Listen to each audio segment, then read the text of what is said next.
बिस्मिल्लाहिर्रहमानिर्रहीम। अस्सलाम वालेकुम। अल्लाह ताला आप सबको खुशबाश सेहतमंद रखे। आज हम आपके साथ मतंजन ज़र्दे की रेसिपी शेयर कर रहे हैं। ये हमने आधा किलो सेला चावल लिए हैं। इनको हम 1.5 से 2 घंटे के लिए भिगो के रखेंगे। सेला चावल को 2 घंटे के लिए भिगोना बहुत ज़रूरी होता है। ये सख्त चावल होते हैं, भिगोने से बहुत अच्छे बनते हैं। तो पहले हम इनको अच्छी तरह से 2 पानी से धोएंगे और फिर इनको हम भिगोने रखेंगे। यहाँ पे हमने पानी रखा है। आधा किलो चावल है तो देखिए हमने इसमें आधी देचकी से ज़्यादा भरा हुआ इसको पानी से। अब हम इसमें चावलों को डालते हैं। पानी में तकरीबन उबाल आने वाला था। सारे चावल इसमें डाल देंगे। पहले सिंपल हम चावलों को बॉयल करेंगे, उसके बाद हमने इसको आगे क्या प्रोसेस करना है हम आपको साथ बताएंगे। चावल हमने सारे डाल दिए। इसमें चुटकी नमक हम ऐड करेंगे, एक बड़ी चुटकी है। कोई भी मीठी चीज़ खीर या ज़र्दा बनाए तो उसमें थोड़ी सा नमक ज़रूर डालते हैं। वहाँ पे हमने चावल हमारे 100% तकरीबन बॉयल हो चुके थे। उनको हमने जाली में निकाल कर रख लिया है। अब इसी देचकी में हमने 1 कप घी लिया है। आधा किलो चावल थे तो 1 पाव चीनी ली है। तो इसमें हमने 4 से 5 सब्ज़ इलायची तोड़ के डाल दी। अब चाहे तो पाउडर भी डाल सकते हैं। यहाँ पे हम चीनी का मेल्ट होने का इंतज़ार करेंगे। जब चीनी घी में अच्छी तरह से गल जाएगी तो फिर हम इसमें अब चाहे तो 1 कप दूध डाल दें या 1 कप पानी। हमने यहाँ पे पानी डाला है। चीनी कम ज़्यादा आप हिसाब से कर सकते हैं। कुछ लोग मीठा ज़्यादा पसंद करते हैं तो आप थोड़ी सी चीनी 1 कप से ज़्यादा भी ले सकते हैं। अगर कम मीठे के साथ बनाना चाहते हैं तो आधा कप चीनी ले लें, बहुत कम मीठा होगा। लेकिन बैलेंस करना है तो 1 कप चीनी यानी कि 1 पाव चीनी आप ज़रूर इसमें ऐड कीजिए। चीनी के मेल्ट करने का इंतज़ार करते हैं अच्छी तरह से ये गल जाए घी के अंदर। तो फिर इसके अंदर हमने 1 कप पानी डाल के इसकी चाशनी बनानी है। चीनी को गिला लेना है पानी के अंदर। आप चाहें तो इसमें दूध भी डाल सकते हैं।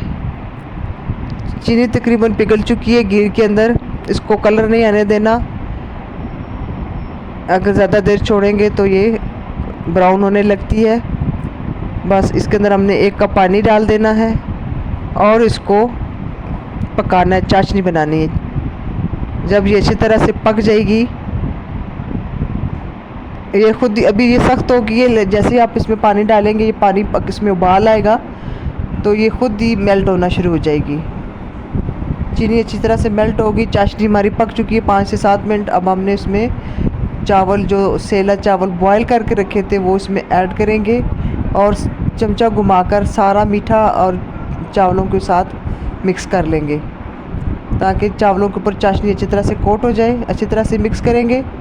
बड़े आराम से चमचा चलाएं ताकि चावल टूटे नहीं। चावल हमारे पूरे गले हुए हैं। बिरयानी की तरह से ये चावल नहीं होते कि आप उसको 70% बॉयल करें और फिर दम पे गला लें। ये पूरे हमने गलाने होते हैं क्योंकि चाशनी के अंदर जाते ही ये सख्त होने लगते हैं। चावल टूटते नहीं है सेला चावल, और दूसरा चाशनी की वजह से भी चावल नहीं टूटेंगे।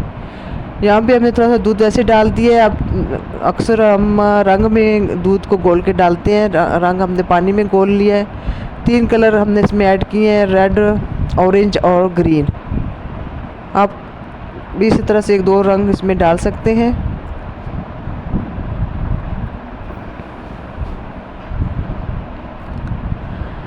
ज़बरदस्त सा देगी ज़र्दा तैयार होगा, मतंजन भी से आप कह सकते हैं। और अब हम इसमें कुछ ड्राई फ्रूट्स जिसमें मेवा और खोपरा शामिल है। आप चाहें तो बादाम भी इसमें ऐड कर सकते हैं। छिलका उतार के बादाम डालें। गर्म पानी में बादाम रखेंगे तो छिलका आराम से उतर जाएगा। 1 ढकना हमने इसमें केवड़ा एसन का ऐड कर दिया है। आधा किलो चावल 1 पाव चीनी थी। आप चाहें तो यहाँ पे चमचम और छोटे गुलाब जामुन भी डाल सकते हैं। खोया भी डाल सकते हैं। और फिर उसको हम 10 से 15 मिनट दम पे हल्की आंच पे छोड़ेंगे। और ये देखिए हमारा ज़बरदस्त सा देगी ज़र्दा तैयार है। इसे हम आपको डिश आउट करके दिखाते हैं। बहुत ज़बरदस्त, खुशबूदार, मज़ेदार, एक दाना खिला हुआ ज़र्दा हमारा तैयार है। ज़रूर बनाइएगा और हमें दुआओं में याद रखिएगा। हमारे चैनल को लाइक, शेयर और सब्सक्राइब कीजिएगा। अल्लाह हाफिज़।